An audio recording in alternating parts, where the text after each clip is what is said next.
In 1493, after months voyaging through the Caribbean, Christopher Columbus discovered a cloud-covered volcanic island, which he named Nevis, the Spanish word for snow. But it took Carol and I only 6 minutes by Nevis Express, leaving the wonderful holiday we had just finished on St. Kitts, and heading for the second part of our journey on Nevis through the Eastern Caribbean with tropical places. Our flight takes us over the southern peninsula of St. Kitts, and in moments we are making our approach to the quaint airport at Newcastle on the northern tip of Nevis. We're met by Philip, our driver, and taken to our next holiday home, the Nevis Plantation. Steeped in history, the great house was once the home of Fanny Nisbet. And if that fact doesn't set you on fire, then you'll know as much history as I do. It seems that Admiral Lord Nelson, based for so long in the Caribbean, fell in love with young Fanny, a widow with a small son, and with the future King William IV giving the bride away, and a namesake of mine, Digby Dent, as best man, they were married in 1787, and not a lot of people know that. So after checking in at reception, don't those girls look gorgeous, we went to look inside the great house, so that we could share in that grandiose style of living that the English colonials made their very own.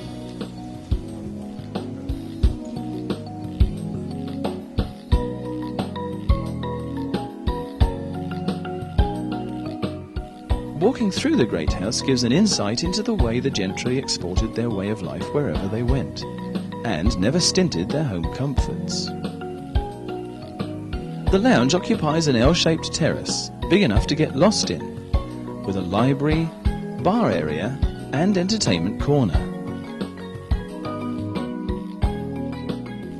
In the centre is the T-shaped dining hall, with intimate tables spread throughout the 3 rooms.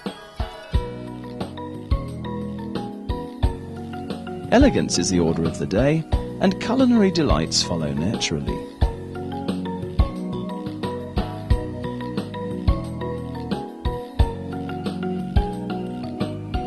The 3rd room is the dining terrace overlooking the lawn, and come dinner time, people arrive early to ensure a place out here.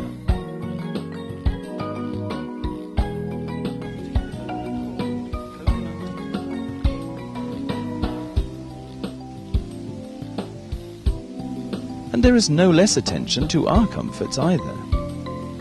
We are staying in one of 29 assorted cottages spread throughout the grounds, and ours is the smallest, comprising of a circular bedroom with a king-size bed and an ensuite bathroom.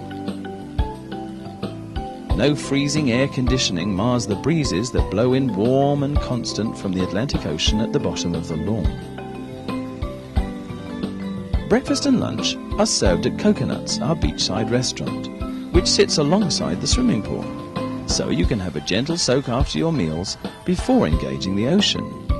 The food, as you would expect, is divine, and although we were only staying half-board, the copious amounts of tempting fresh fruits, cereals, and the cooked menus would satisfy anyone. Side panels in the restaurant lift up to reveal the sea and usher in currents of warm air.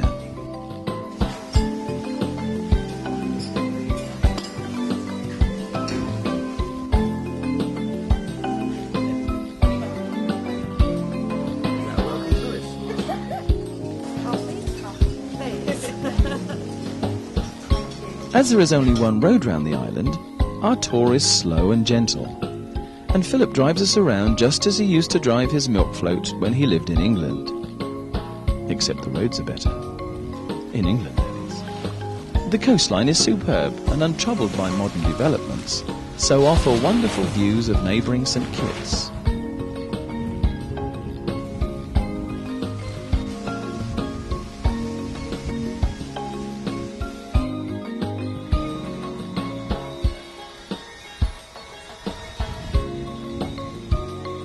Apparently, the island monkeys brought here by the French outnumber the locals almost 3 to 1, and they make lovely video subjects.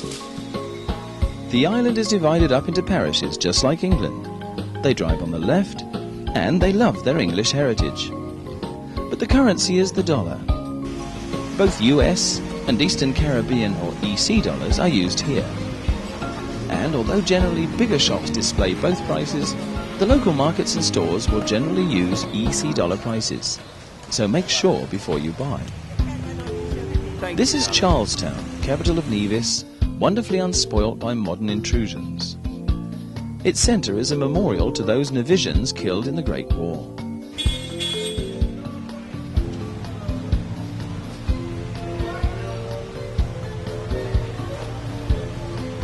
It's also home to the Nevis Philatelic Bureau, where each day thousands of special edition stamps are sent out to orders around the world.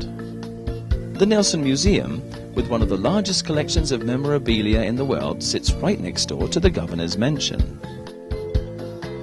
We use some of our local currency to buy a drink at a small shack, obviously much used by local children during their school break. Bye-bye. Continuing our tour of the island, the vivid use of colours by the local is reflected in the vibrant flowers and trees abundant on the island.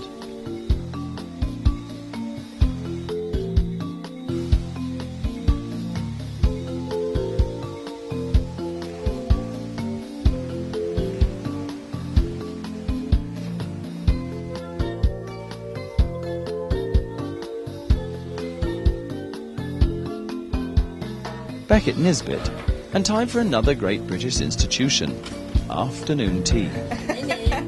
The most delicious homemade biscuits and sandwiches make for a lovely break during the afternoon.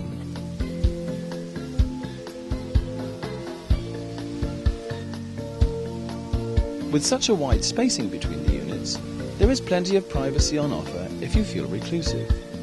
And there are 3 choices of accommodation on offer, rising in price as you near the beach.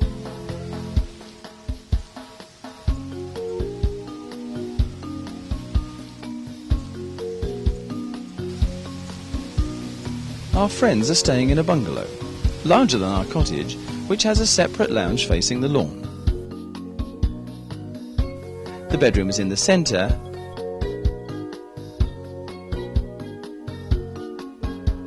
and they have a bath as well as a shower.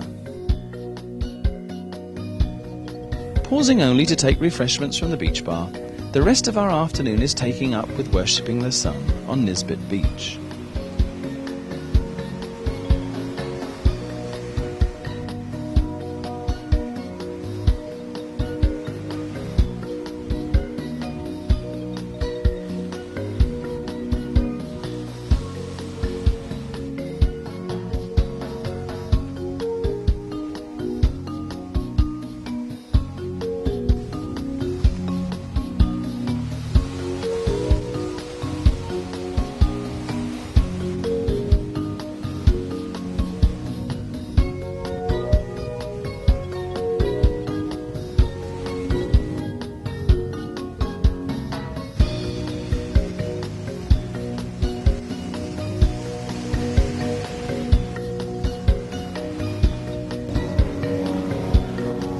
As twilight approaches, we leave the beach to prepare for our evening meal at the Great House.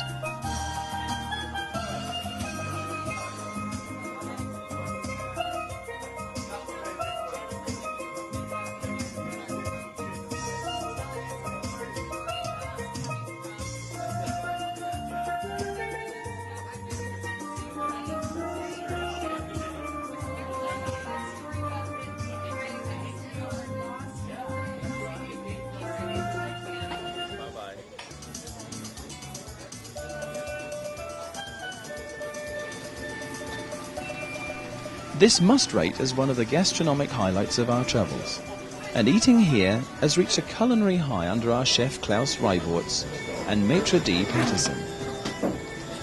With 6 courses to get through, you must have a hearty appetite.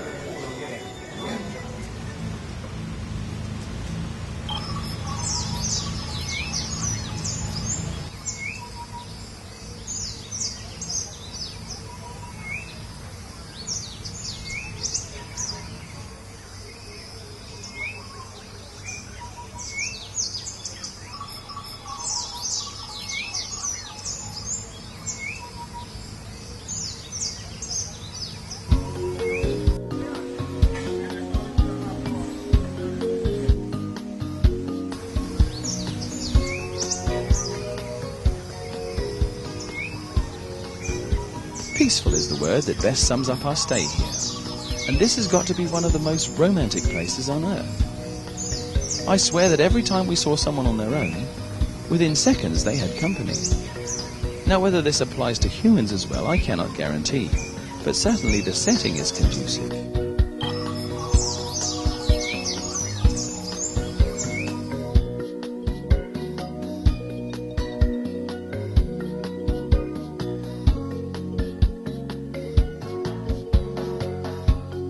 Once a week, Klaus and his able crew prepare a sumptuous barbecue outside the beach restaurant. And I do mean sumptuous.